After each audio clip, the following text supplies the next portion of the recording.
Hello, everyone, and welcome to Blurred Lines Online. Thank you for joining us.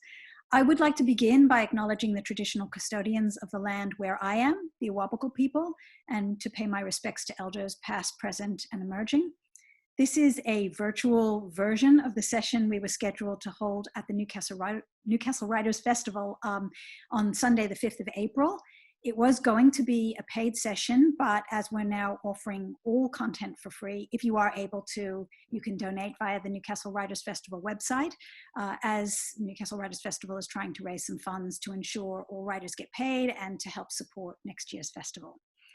We won't be able to do live questions at the end as we would normally have done were we all together in one session, but I am hoping to possibly hold some one-on-one sessions with some of the writers.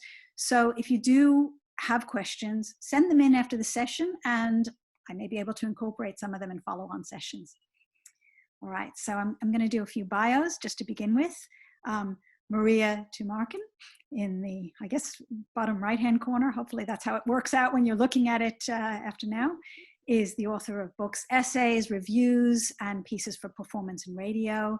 She collaborates with sound and visual artists and has had her work carved into dockside tiles. She's the author of 4 books of ideas, and the latest, Axiomatic, published by Brow Books, won the 2018 Melbourne Prize for Literature's Best Writing Award, was shortlisted for the 2019 Stella Prize, Prime Minister's Literary Award, the Victoria Premier's Literary Awards, and the New South Wales Premier's Literary Awards.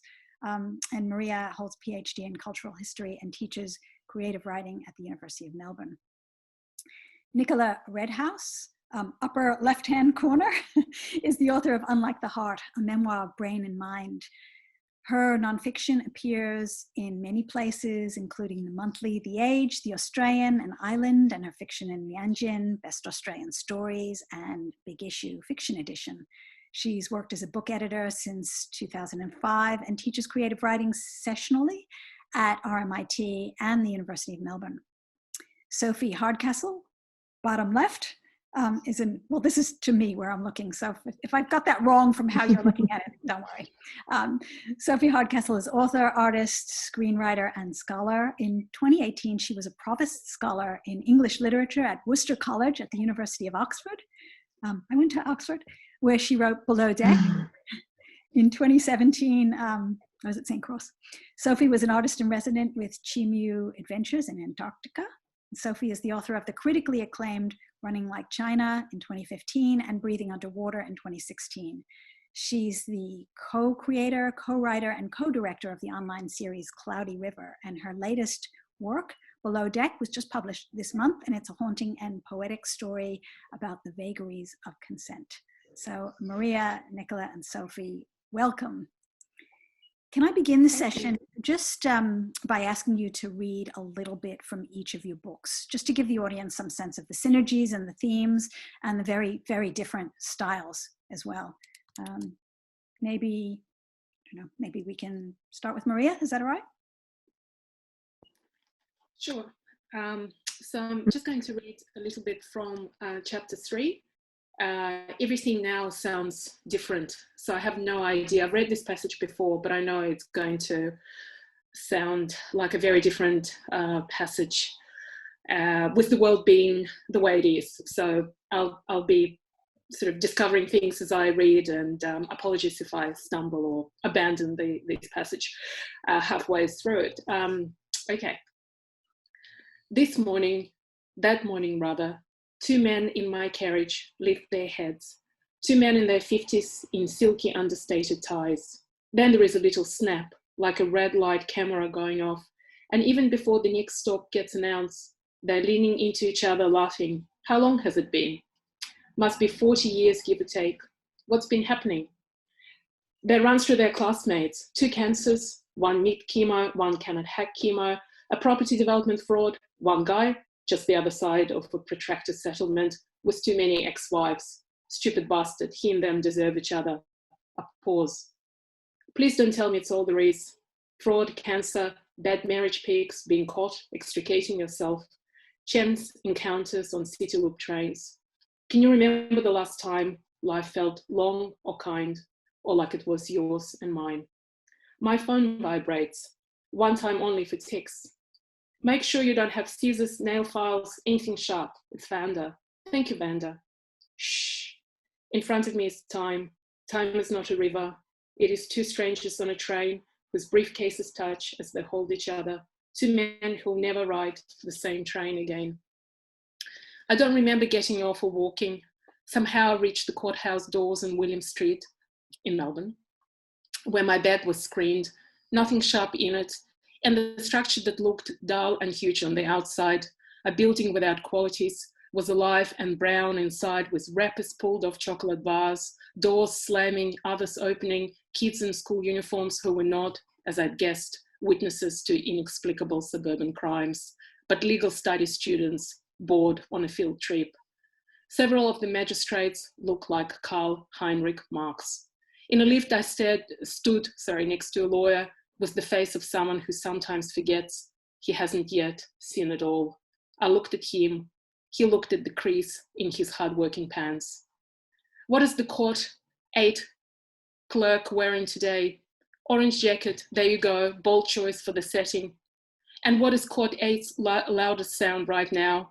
My fine liner pen making notes about courtroom silence. Big silence in a room full of busy-looking people is jarring. Then the magistrate appears. Once he's seated, that silence is gone. And to a man on the stand whose second drink driving offence is the day's first matter, he says, I cannot take your past away. And it is like some subterranean conversation underneath the one everybody can hear is flowing about how to be alive is to be caught in one web or another. I know your first offence was 20 years ago, but your past doesn't disappear. If police stop you, they'll test you. That's a quote from the magistrate. The magistrate means it's your last chance. Your cufflinks cannot save you. The taxes you pay won't save you. He also means nothing is more human than the experience of feeling trapped. And everything is a trap. Your past, family, genes, addictions, loneliness, that feeling that pretty much everyone else is galloping gaily ahead while you're crawling backwards like a lobster or lopsided baby. I'll stop there. Wonderful, thank you. And I also wanted to just mention, I didn't mention in your bio, Maria, that Maria's just won the Wyndham Campbell Prize for Literature as well. So well done, clap, clap.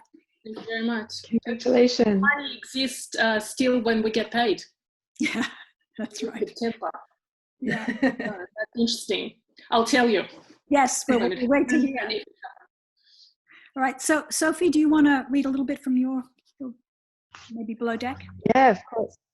So I'm going to read the very first section, and it's called Dark Pink.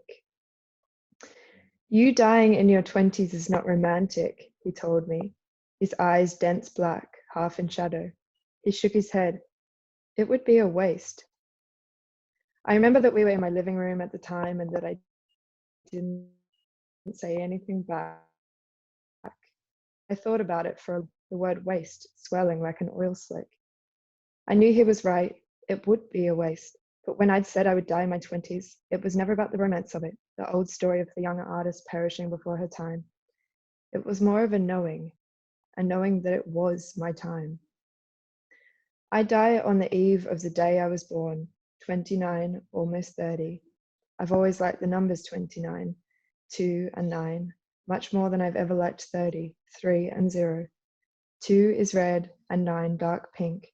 3 is uneasy green and 0 is empty white. But contrary to what you might be thinking, I don't do it on purpose. Not really. Then again, maybe I do. We're made up of myriad choices, aren't we? I shrug, shiver. It's cold here, on the wet stern deck, on the edge of this decade and the next. Beneath me, it is dark. Icebergs suspended in me. It is all spreading. And I look across at Brooke and she winks and I smile and it hurts my face. I hold my breath. Do we choose to breathe? I don't know. No, I don't know. I wish she'd told me the answer. I wish she told me a lot of things. Like that when I finally see the green flash, it will be equally amazing and dull. Or that life is a series of words and the punctuation is in all the wrong places. And when you want to take a breath, someone has removed the comma, so you have to take one there.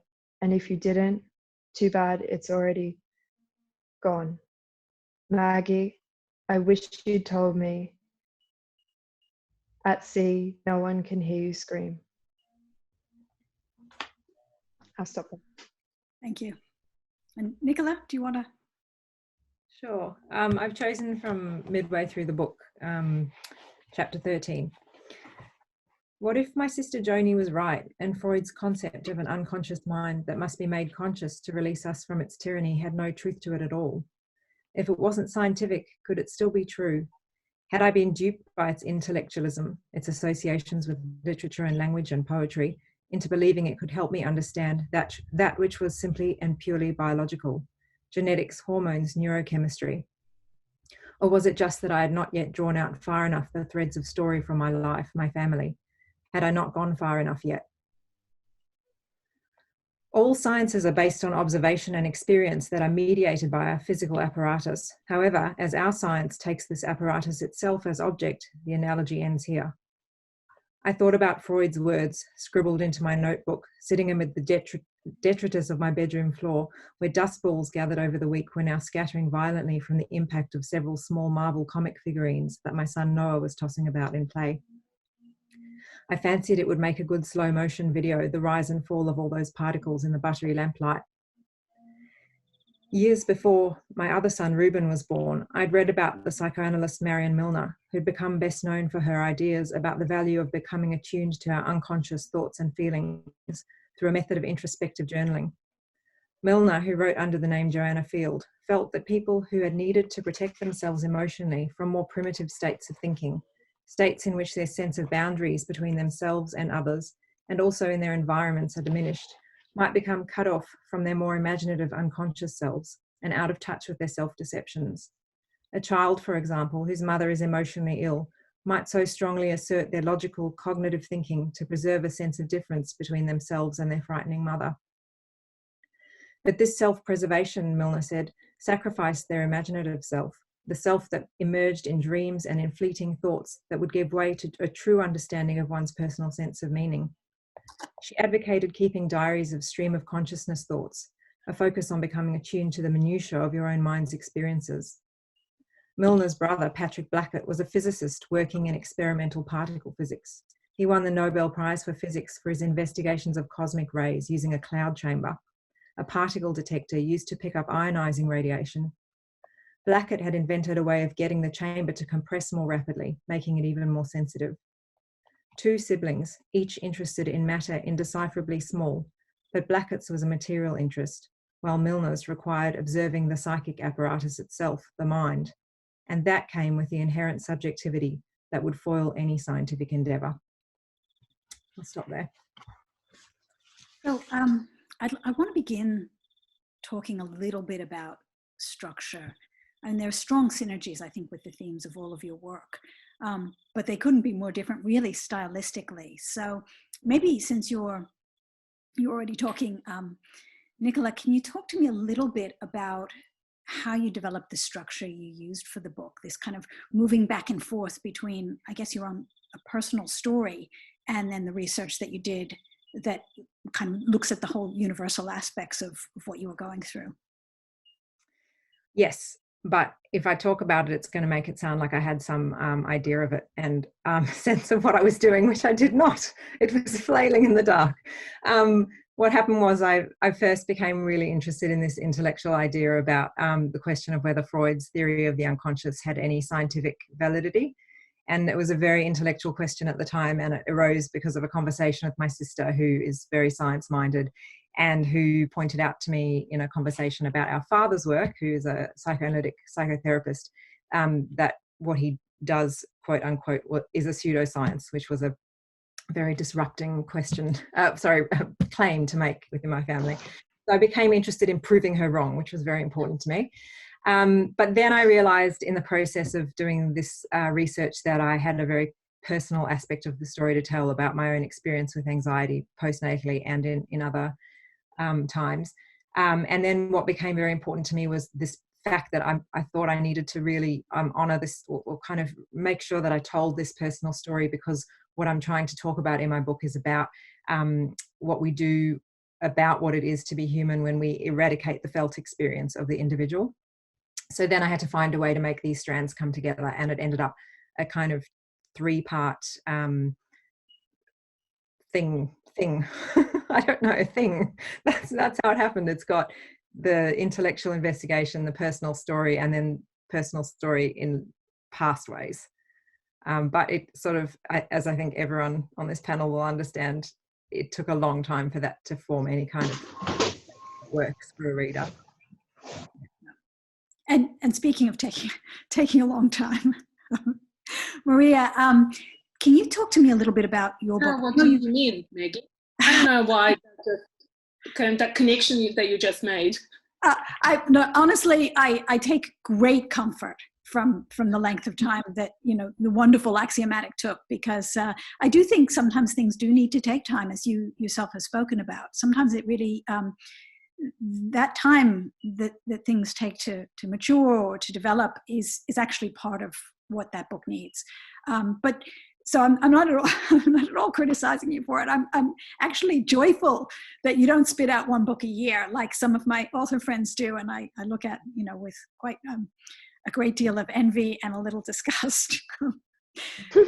But tell me a little bit about Axiomatic. I know you started with the axioms, and I know that was kind of the scaffold that the whole book began developing around. But it is quite, maybe in some ways, like Nicola's, it is one that tends to go back and forth between almost what is happening in the moment, in that real life moment, and then, you know, this kind of almost permanent theoretical space which sits outside of that. It's kind of, this book is unusual for me, not because it took forever, because I think just everything I do now takes forever, and I think I've just resigned myself to that. So thank you in taking comfort in my various failures, and I take comfort in them too, and take comfort in talking to very openly about almost taking a decade to write this book and walking away from it many times and so forth. Normally I am someone who has no idea what I'm doing, and I think what Nicola described as a kind of being in the dark, I think is my usual approach in writing. But with this particular book, I just needed some formal constraints, I felt, because I wanted to move across so many things, and I wanted to do a lot of kind of wild stuff at the level of a sentence, a paragraph, a chapter, and just a lot of mobility and movement between, as you said, the kind of the current moment that I'm writing from, and then the kind of other spaces of contemplation and discursive spaces and whatever. So I just had such kind of wild, crazy sort of they were not plans, but they're kind of half intimations or like flashes of something that I was imagining for myself, that I needed to have some way to hold this thing together. I'm going to use Nicola's very theoretically sound word "thing" to describe, to describe most things. But so I think Axioms came to me as a way of like holding the tent down in the winds. It's like the rocks that I could just put down on the ground so the whole kind of construction doesn't fly away.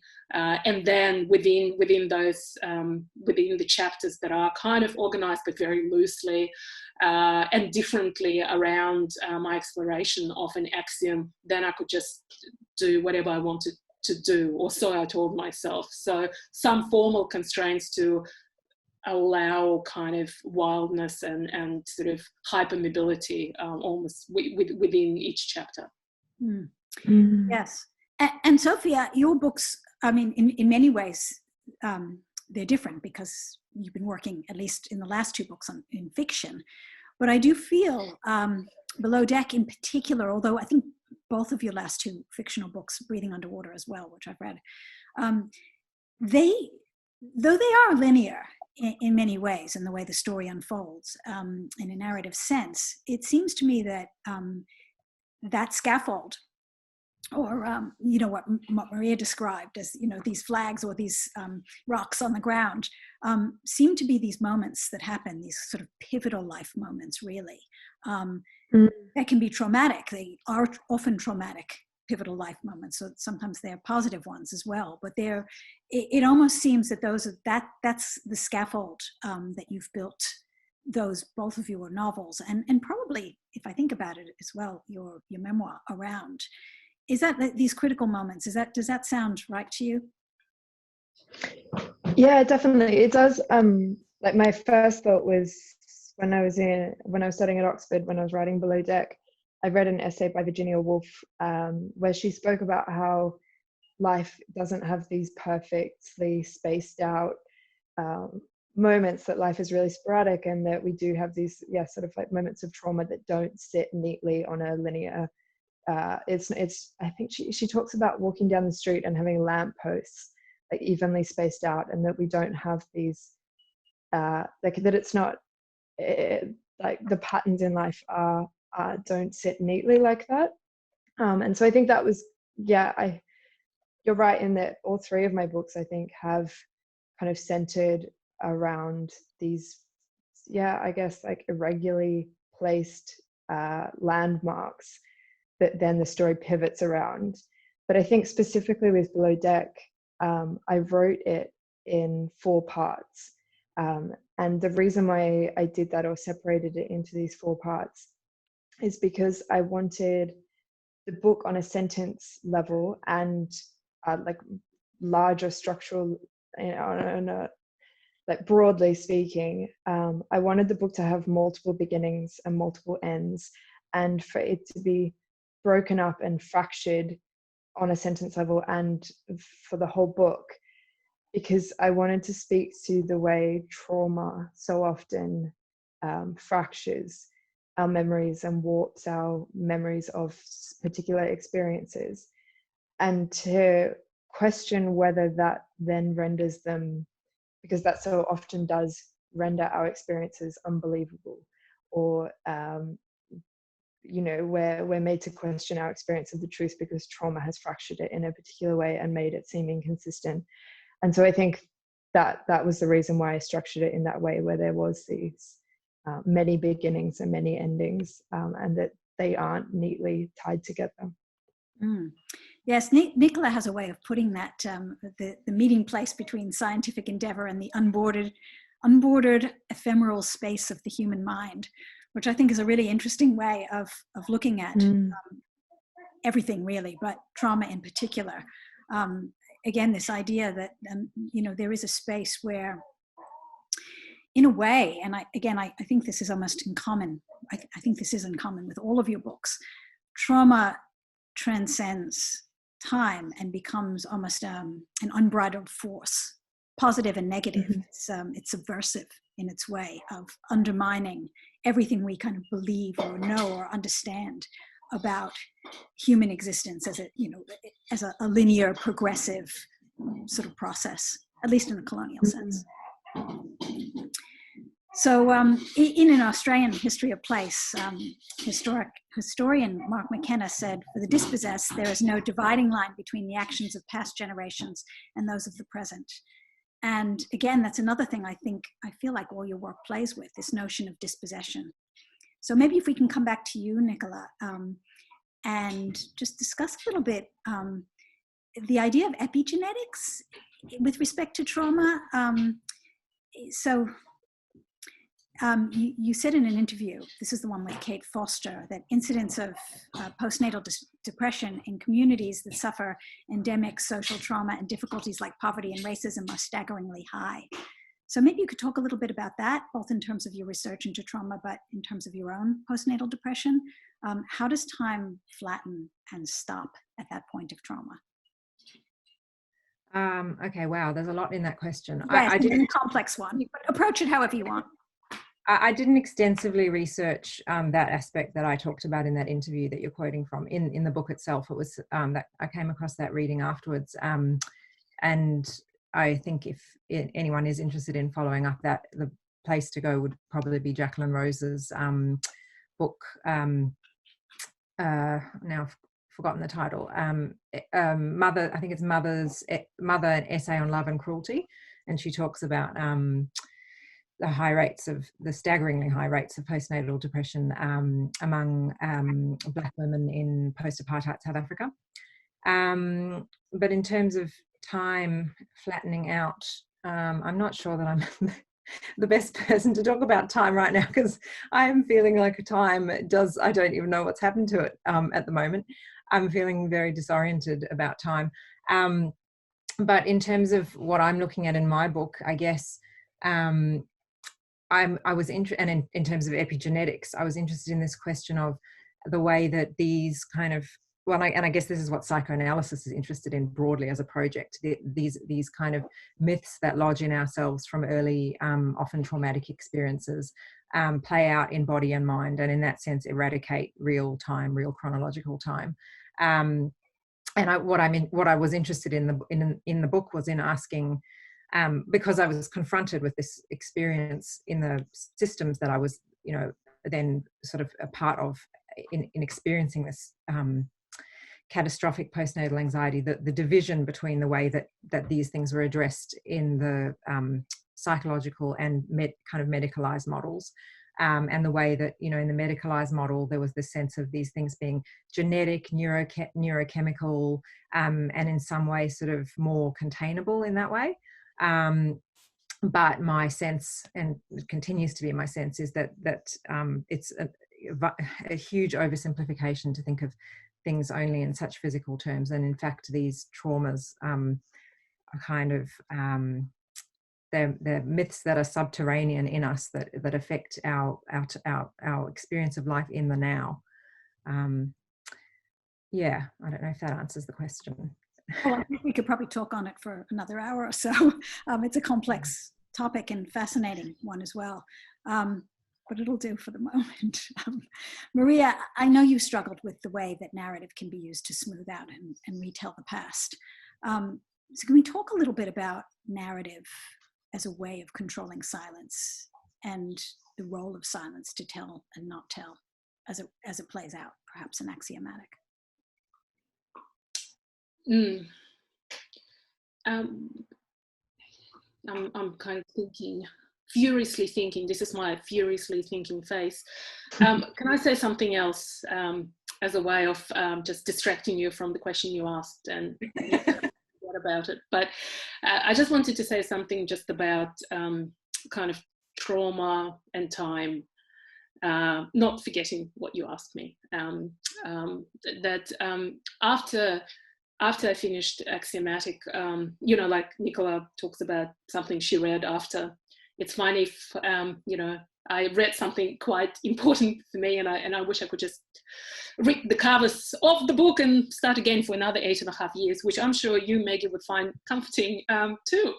So Anne Boyer writes in The Undying, which is, I think, one of the great books of the last 10 years for me. And she writes about how we have come to kind of talk about trauma in a particular way as something that kind of escapes language, defies our ability to comprehend and narrate, something that is kind of exists in crevices and silences, and something that is kind of outside of expression. And she actually makes a point which totally just went into my head and caused great rearrangement of thinking and great wonderful havoc in my head. And she says, isn't the opposite the truth, that in fact pain and trauma, they are hyper expressive, that there is, in fact, that the pain of another is so powerful and so powerfully expressive that we go to great lengths to protect ourselves from it, lest we be undone by it. And so I think without sort of, and I wasn't thinking at this high level when I was doing my work, but I was up against a whole lot of cliches around trauma, that cliches of thought and cliches of language as well, and the kind of the way that the idea of trauma as kind of as inexpressible and outside of language, how that became like a real comfort zone for the likes of me, you know, and how it has become like a very comfortable way of thinking about the relationship between trauma and, say, language, or the relationship between trauma and the kind of the field of expression. So this was a kind of big revelation, and I think she's very right about it. So I am, you know, when you asked me about silence, I just caught myself, because I didn't want to go into the whole trauma and silence and the whole kind of ponderous thing about it, because I am actually kind of rethinking my relationship with the idea of language and silence in relation to trauma. So, but I really feel what I can say just in relation to narrative, that there is, and this will complicate what I've just said, quoting from Anne Boy and so forth, that that I think narrative is often can inflict injury. The idea that you press another person's life, push another person's kind of experience of being in this world and experience of being born in their family, in their postcode, in their history, whatever. If you start kind of shoving it into a shape of a narrative, I think all sorts of obvious and non-obvious acts of violence occur under the guise of kind of this sort of construction of narrative. So one of the ways that I was thinking about this whole kind of conundrum, because I am writing kind of narrative nonfiction, was to kind of constantly be pushing myself off the firm ground of narrative, and to be constantly taking the chair from under my butt and kind of walking into the language and then walking out of language, walking into kind of the comforts of narrative and then dragging myself out. And sort of being in that very kind of unstable, volatile relationship, and keeping that relationship volatile and unstable. And another thing that I felt was that there is a way, you know, you quoted Mark McKenna and this idea of the dispossessed, and they don't have the luxury of having their past, leaving the past, and their present be free largely from the past. But I actually think it's true about everyone, right? And I think maybe this moment is showing to us that it is true for people at all levels of privilege. But I think what privilege allows you to do is to kind of not to look away from this truth of kind of human experience. So I've got other things to say, but I will just stop.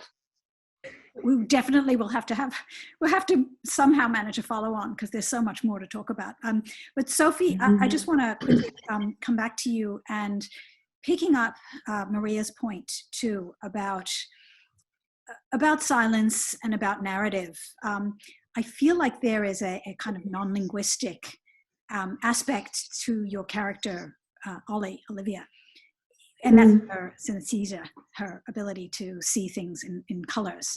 And that color itself almost becomes a non-narrative way for her to experience the world. I mean, she keeps getting interrupted. It's almost as if she keeps getting on a time track, and that track gets interrupted by trauma. And that these colors are sort of a different way of perceiving the world or experiencing the world. Perhaps also like being is kind of a non-linguistic way of experiencing that's perhaps less violent in that sense. Yeah, less violent. I do. It's interesting. I have synesthesia the same way that Ollie does. So I hear sound in color and experience pain in color as well. And so writing her experience of the world in that way felt very natural for me and very accessible. I think so much of the book is about art and different ways of seeing and different ways of imagining the world, at least outside of white Eurocentric Western capitalism.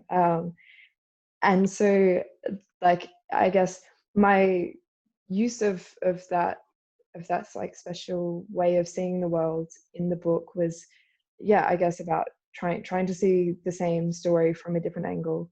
I think also, I mean, I don't know if this is like falling into the trap of like particular cliches around trauma and violence, and especially sexual violence, but I think a big thing for Ollie is that she, for a long time, doesn't have the language with which to articulate what has happened to her.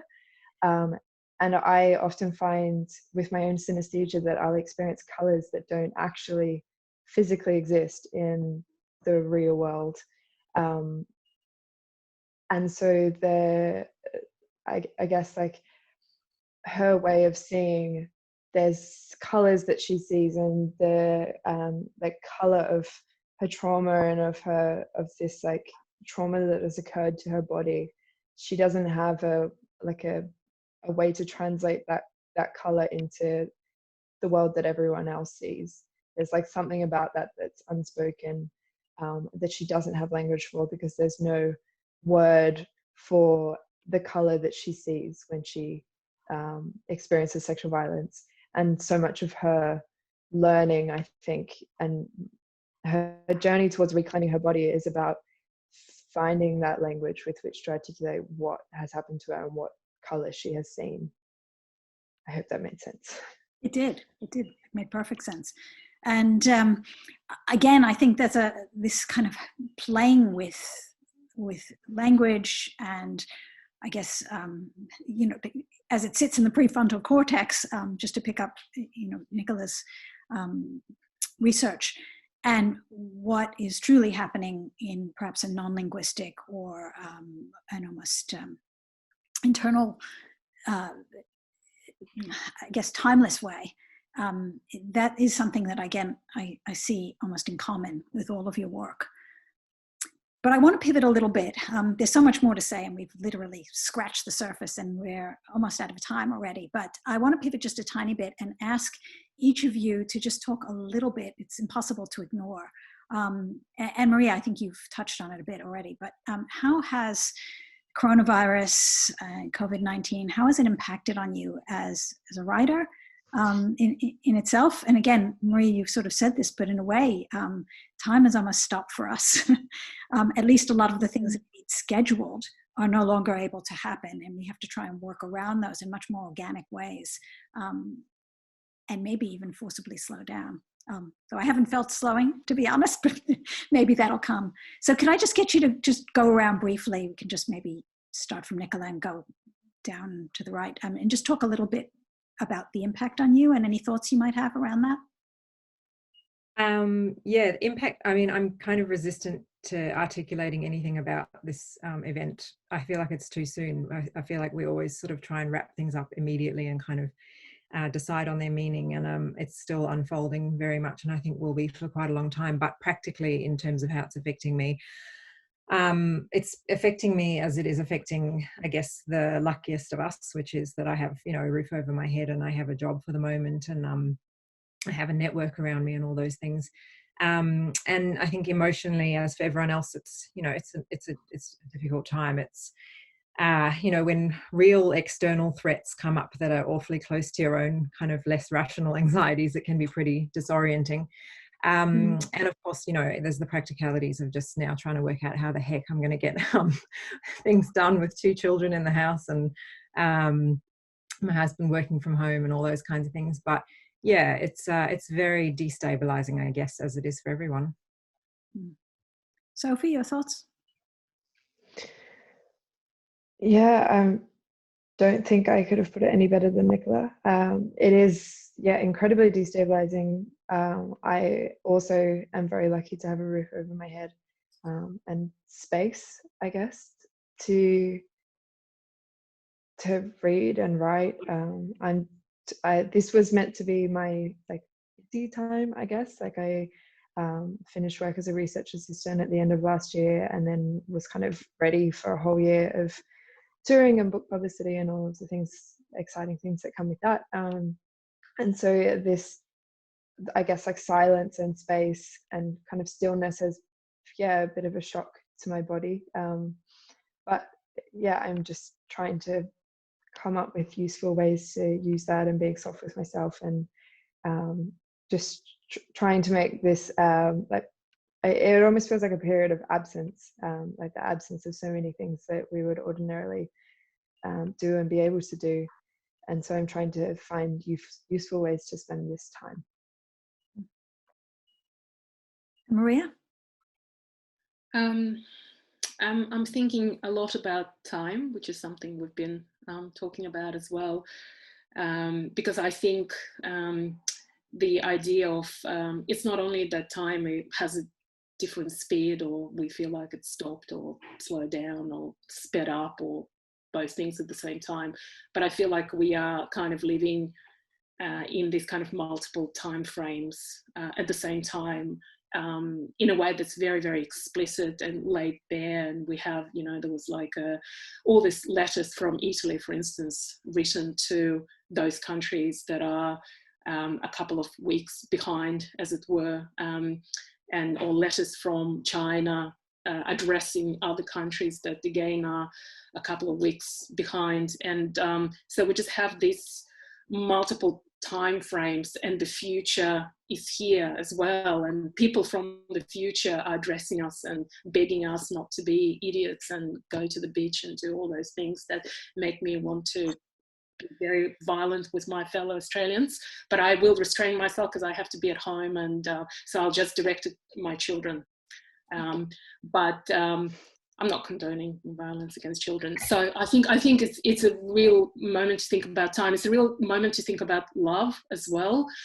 And, you know, I think I'm just thinking about humanity in different ways. I'm just thinking about people who just broke up with people they loved, and now, you know, being stuck in kind of in isolation. And there was a piece that a wonderful Sally Olds pointed me to by Paul Preciado, I think in France, talking about writing love letters, that now is the moment for love letters if you find yourself in quarantine without the person you love. I'm thinking a lot about teachers and how teachers were thrown under the bus by our government for so long, and if the Easter break didn't intervene, or is not about to intervene, God knows what would happen. So I'm kind of thinking about lots of people. I'm thinking about people who don't have cars. I'm thinking about people who are on the street, etc. So there is this kind of a sense that my personal boundaries are dissolving, and I cannot see the shape of me anymore, which is kind of, you know, when I think, you know, I'm reading Svetlana Alexievich again, because my students are reading Svetlana Alexievich this week about Chernobyl, and it's such a pertinent kind of text to read, voices from Chernobyl. And I think in moments like this, in moments of the kind of unprecedented global events, we all become philosophers. So I think I am in that kind of place of kind of philosophically, in a tortured way, but sort of philosophically engaging with a sense of things crumbling around, and kind of impossibility and necessity of hope, and etc., and multiple time frames as well. Yes, and I guess thinking of ourselves in that collective sense, almost, you spoke about this sort of protective bubble of privilege, I guess, and seeing that dissolve in a way that, you know, maybe it still exists for some people. It's hard to believe, but, you know, at very least, we're starting to see one another in a much more collective sense, because, well, I guess our well-being depends on doing that. So, yes. Interesting times. And now we really are out of time, at least in a linear sense. So Maria, Sophie, Nicola, that was far too short, but thank you so much for chatting with me today. And thank you, listeners, for joining us. I know there's a lot of wonderful things going on online, so appreciate you picking this one to watch. And I will try and talk to each of you individually as well, because there's so much more I want to talk about. But thank you very much. Thanks so much. Thank you.